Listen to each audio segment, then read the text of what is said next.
How tough was the decision to go from a 205 to 85?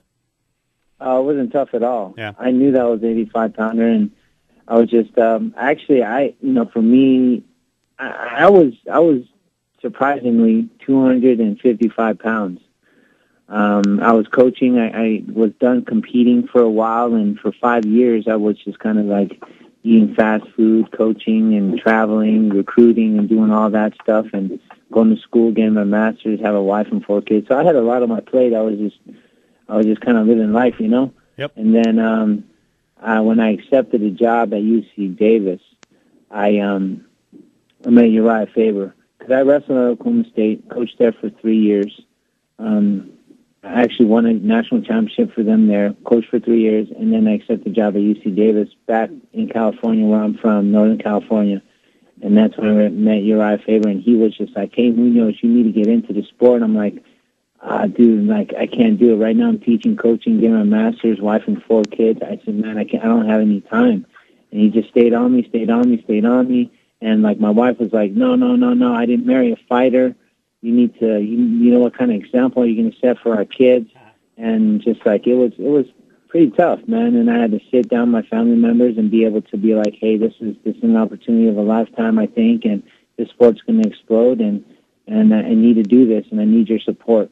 And then when I sat them down, and finally they kind of came to, and now I'm in this sport, and I've had a rapid rise since then. So I'm pretty fortunate and blessed to be able to have their support and do what I do, you know. What'd you do with all the clothes from when you were 255? You don't have those around anymore, do you? Actually, I do, and I don't want to. How big were the pants when you were 255? I was a 42-inch waist. Now you've got abs. I mean, at the weigh-in, you're looking all slim. It's like you've lost half a person. It's crazy. I got a before and after picture on my phone right now. Yeah. And it's when I got down to like 235. Uh-huh. And then I got an after photo of when I was like 205. And it's like night and day, dude. It's crazy. So yeah, I mean, just the work that I've been doing with my strength and conditioning and MMA and just the training, you know, I put all my passion and all my hard work into it and all my diligence, and it's been paying off, you know. In fighting, when you get down to a certain weight, so now you're down at middleweight at 85. How do you know when you've gone too low? And did you feel early on, because you had some success right out of the gates, and then you said you felt sluggish against Okami, but how does a fighter know that, like, you know, maybe I pushed this too far? You know, when you continuously feel sluggish, when you continuously feel lethargic, those are the things that you got to look out for, because some fighters go too low and their performance actually gets hindered by it. So, you know, it's just you got to be able to have fun. You know, you got to have fun. Yep. You got to revisit your childhood. Like I did when I was back in my childhood. I used to play Hungry Hungry Hippos, and that's a game that I always remember. And that's something where you got to have fun. You got to have fun, just like you did in the past when you're a kid. You know, you got to have fun, and if you don't have fun, it's not worth it. And if you're cutting too much weight, you will never have fun. Which is kind of why I hope he does well, but I kind of wonder how Kenny Florian on this card is going to deal with going all the way down to 145.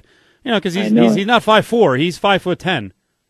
Yeah, I know it. That's no fun to me, man. You can't play Hungry Hungry Hippos and do that. So you're going against Demain Maia. We're talking to Mark Munoz here on the MMA Insiders. It's ESPN Radio 1100, 98.9 FM. I know you've answered the question a million times, but I mean, it is the obvious strategy deal in this fight. You got a wrestler going against a guy who's a jiu-jitsu ace, and one of the other times we saw him face a high-level college wrestler was Chael Sonnen. So what do you take from the Sonnen fight so that, you're not caught by Maia?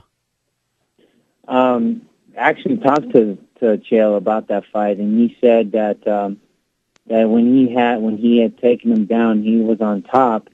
Demain Maia had hit him, and he kind of got, he was on Dizzy Street for a little bit. So when they stood up, Demain got him in the clinch and kind of just, kind of threw him and triangled him right off the bat. So he had told me that, hey, you just got to be able to posture and not keep your head down so low to be able to get hit. So having said that, for me, I drop bombs, and that's what I do. And Damian knows that. But at the same time, I'm not afraid of the ground game.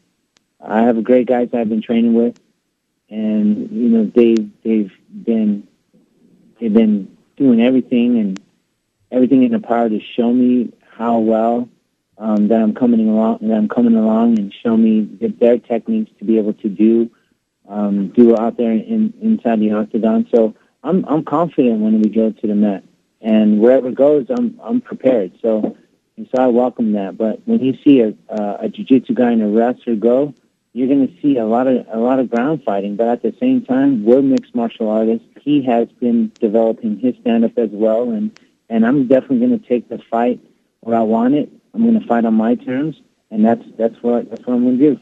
So I do the MMA blog for Yahoo, CageWriter.com, and we've got a video up by Shoot Media, and they shot the video of you getting ready for the fight at Rain. Now, in the past, You've been working with Black House. How come you're not working with Black House when you're going against a jiu-jitsu ace? Is there some sort of crossover there? No, at Rain Training Center, I have great training partners. Yeah. And I have Henry Gracie that have been coming to me, and I've been going there as well over at the Gracie Academy in Torrance. They've been helping me out with my jiu-jitsu game. I have Fabricio Verdum, Babalu. I have Jason Mayhem Miller training at my gym in Lake Forest, and I've created a partnership with King's MMA in Huntington Beach with Master Rafael Cordero. All those guys over there have just been helping me out, and with Fabricio and Shogun and Vanderlei as well. They're just amazing, man. They're great training partners, and I try to give as much as they give to me, and we've created a partnership where it's pretty awesome, man. So I got a great situation. The reason why I'm not training with Black House right now is because they're all in Brazil. So I can't go to Brazil and train there and have my family here at the same time. So that'd be kind of difficult for me to do. So that's the whole reason why I'm not training there as much. But when they're down here, I definitely train with them and definitely, help them out with the wrestling and do all of that. So yeah, I miss those guys. I actually saw a lot of them here. I'm like, man, dude, I miss you guys, man. I haven't seen you guys in so long. And they're like, yeah, I know, we've been traveling so much. And, but in the future, we're definitely going to train, If I'm correct, Maia was working with sort of Black House, though, right? Wasn't he working in San Diego? Is there, yeah, that's kind of the interesting deal here. Yeah, it's like I said before, it's a tangled web we weave, with training with people, because obviously if you're training with the right guys, you're going to end up fighting each other, or you're going to end up fighting people that you know of, and you're going to fight the friends of your training partners or whatever. It's just, like I said, it's a tangled web we weave, but at the same time, it's one thing to tell somebody that they have something, and it's one thing to actually do it and execute it inside the octagon. So I don't take it personal. It is what it is, and we're after the fight, we're still gonna fight, because we're still gonna hang out and be friends and train.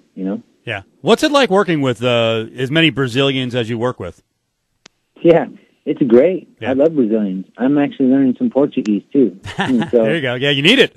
Especially you. You're their number one wrestling training partner, so you better know the language.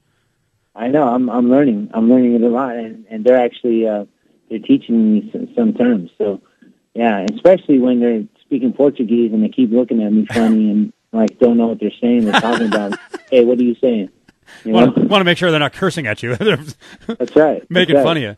So we've talked before. We know you have the Filipino heritage. Do you see the possibility? And in general, Filipinos are smaller people, but is there a possibility? Say, I don't know. You tell me if I'm crazy on this. 20 years from now, could the Philippines be a breeding ground like Brazil that will fall in love with mixed martial arts?